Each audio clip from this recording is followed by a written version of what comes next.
Magandang tanghali mga kapatid. Happy Valentine's Day mga kapatid. Lumabas sa survey ng Social Weather Stations o SWS na 67% o karamihan ng mga Pilipino ay acts of service ang love language.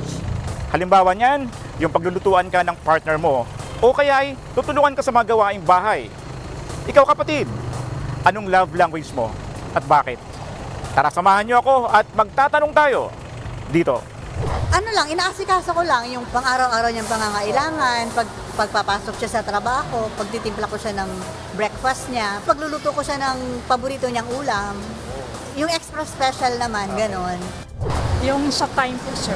Oo. Time at saka yung pagbigay sa kanya ng pagmamahal. Yun lang po. Pero sa ngayon, hindi po kasi wala po eh. Mag-enjoy kami magpamilya, kumain sa labas, magpasyal-pasyal, magsimba. May silbihan, nulutuan. Minsan siya nagluluto sa akin. Oo. Ganun talaga. Minsan lang ako. Kasi siyempre sa gawaing bahay, busy eh. Wala siyang gawa, di siya nagluluto. Okay. Ako ang inyong hari ng bayan na ang tunay at nag-iisang pantanggal umay sa pananghalian.